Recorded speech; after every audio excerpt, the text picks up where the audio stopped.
Hi, everybody. I'm Mike Miller, and this is Mike Miller Talks Life. Today's quote: "Waiting is the hardest part," from Tom Petty. Waiting is very hard. I think we've all experienced that. We spend a lot of time waiting, and so we're probably experts at waiting. We wait in line, we wait at the airport, Starbucks. Now we're waiting more in the drive-through lines. We're waiting for shipments to come. We're waiting for somebody to get back to us. We're waiting for a response to something. We're waiting for a job to open up. We're waiting for a raise to come through. We're waiting for our stimulus check to come. Waiting is the norm. It is the rule, not the exception. And we have been thrown into an involuntary time of waiting. It's like the biggest time of waiting ever.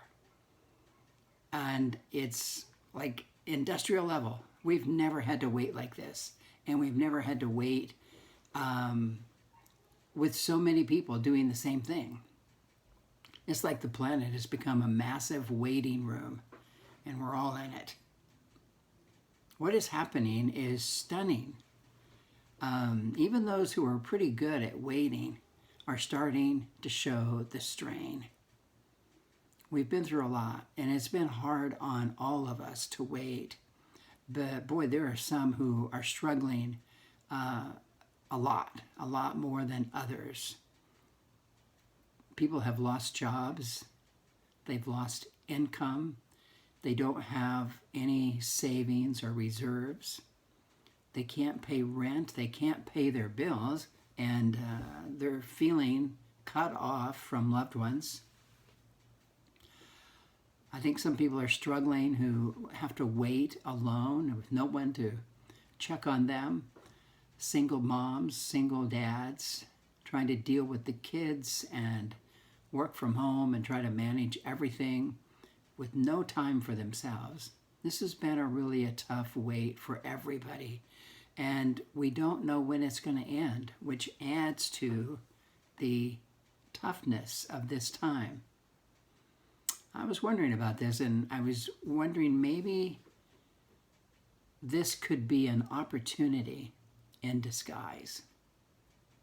I am not one of those people who sees the brighter side of everything, and I find those people kind of annoying. And I mean, they're wonderful, and I appreciate that, but it's usually not welcome for me either. But I think that because this is so unique, it's so widespread, it's so big, no one is exempt. And so it makes me wonder, is there something bigger going on here? I mean, the virus is big, and the death toll is big, but what else could be happening? And if there is something bigger happening, we don't want to waste this waiting time. We don't want to miss it. We don't want to get done and rush back out and start living the way we lived and like it never happened. We want to be able to come out better. We want to come out living life at a higher level. And I wonder if this waiting period has something to do with making that possible. Maybe this is a time to gain some clarity.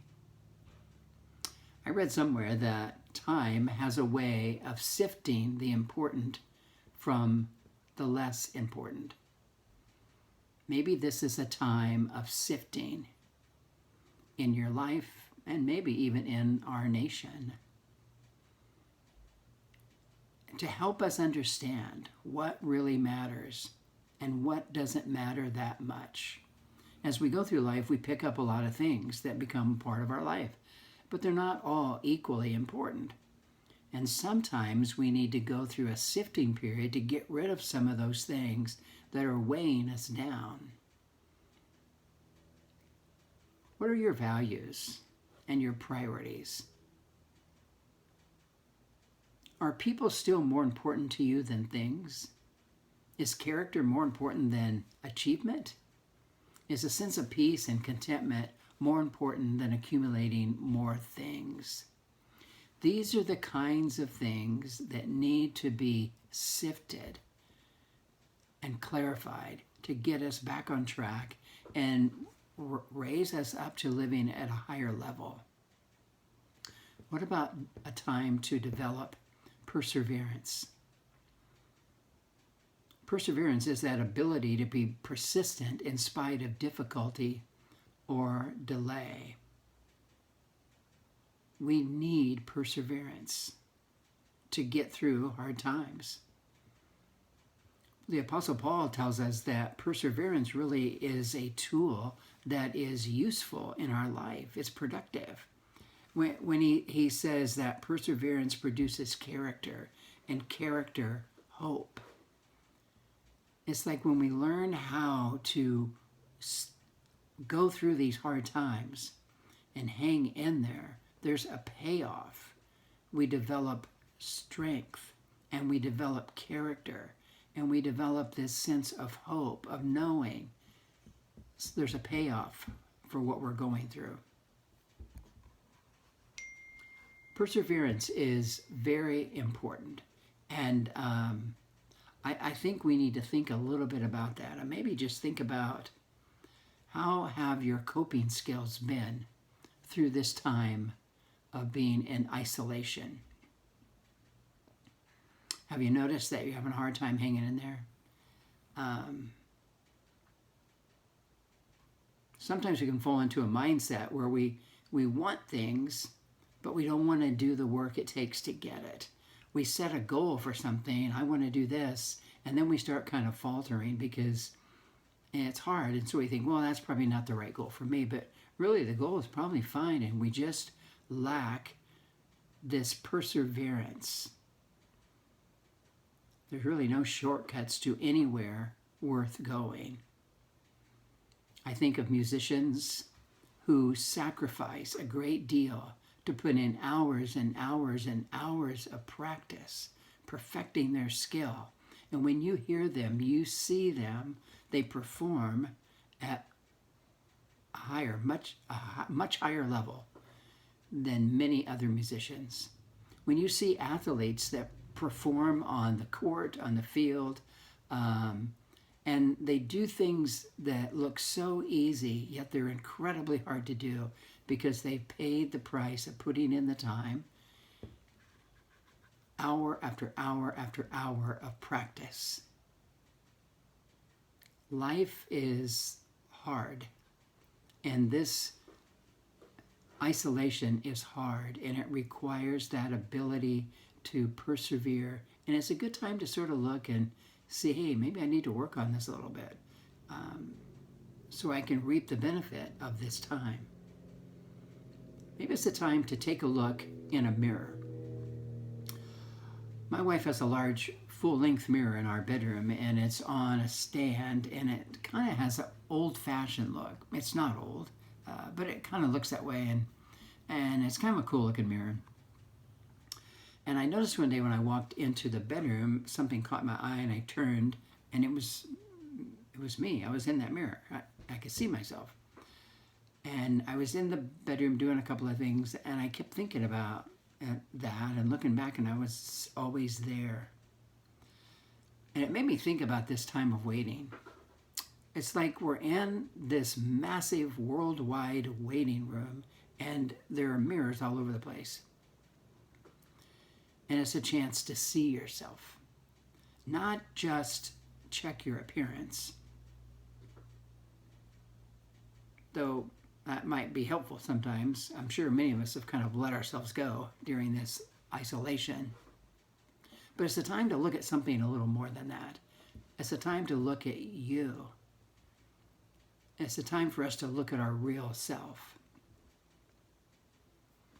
And maybe ask some questions. Look at what we've become so far. And is that what you want? Look at what you're made of, your strengths and your weaknesses, and understand them and learn to be honest about them. Maybe it's a time to look at your purpose and meaning in life. Purpose is what fulfills you. It captivates you and it gets you excited. It provides us with a way to use our talents and skills to serve other people and impact them. And when we lose this sense of purpose and meaning, we flounder.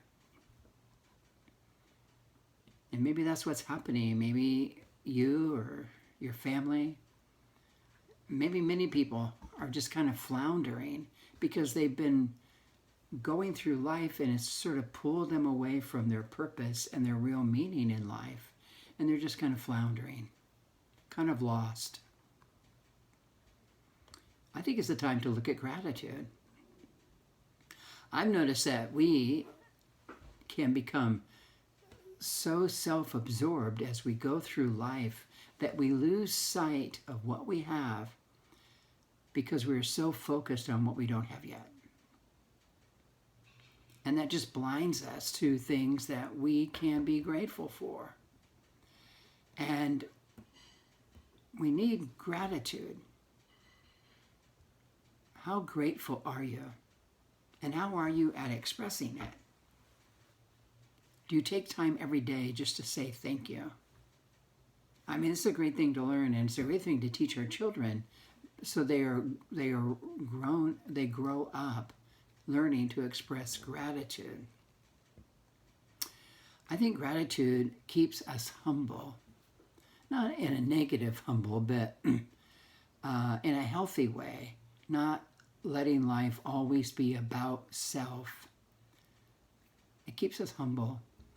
It attacks materialism and it develops contentment. You begin to see what you have. Even in these hard times, in these times of delay, you begin to see that you have enough to get through. And I think that's healthy, and it helps us to learn that we're content. And it gives us an eye for gifts. When people give us something we haven't earned or deserved, it's exciting when you have this gift, this attitude of gratitude. You see these gifts and you're grateful. I didn't earn this, thank you. Well, I think there are many things to look at during this time of isolation, and they can just help us think about some things we need to work on in our life and some adjustments that we need to make so that when we get out of this, we can tackle life a little bit differently, a little bit better. I don't want this to be a time of deep soul searching. Typically, that is not good. It's not healthy, and it turns out to be kind of discouraging and not at all positive. I think it just takes some simple looks at some of the core things in your life, maybe these I've mentioned, or maybe others that you've started thinking about, and just look at them. Look at where you are. Look at where you'd like to be, or maybe you're fine right there. Just take advantage of this time because it could be an opportunity for something more. In the Bible, there's some stories that I love to read. They're found in the Old Testament, part 1 of the Bible, and in part 2, the New Testament. And they're about people. And they're about people that were just going through their life, doing their own thing, minding their business. And they end up in a place of isolation. They end up in a place of alone, a place of waiting, a place of delay for something to happen.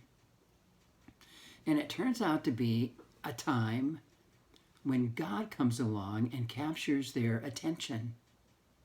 Some were believers in him, and so it was kind of not shocking. But there were people that weren't believers. They weren't people of faith. They weren't really familiar with God. God initiated this meeting, and he had something to say. He had something these people need to realize, something that they maybe needed to deal with, and an assignment for them to do, to carry out. And he always communicated with them in a way that they could understand him. It might have required them to think about it and to wrestle with it, but they knew what was being communicated to them. I love these stories. I love reading them and thinking about them. It's just fascinating to me. And I begin to wonder about this. Could this be a time, this time of isolation that we're in, a time of shutdown, a time that's difficult, a time of delay? Could it be a time that God wants to capture your attention? You might be a believer, and that might be familiar language to you, and you're probably thinking, yeah, great. But you may not be a believer. You may not be a person of faith. You may not even believe there's a God. And that's fine. But what if God has something to communicate to you? And he's going to use this time when we have time on our hands, we don't have a lot to do, we're kind of looking around wondering, what can I do to fill up my time? And in the midst of that, maybe God could do something to capture your attention. He has something to show you, to reveal to you. He has something he wants you to deal with. He's got something he wants you to do. I think that is fascinating. And I think it could be part of what's going on here. So I hope that you'll think about it.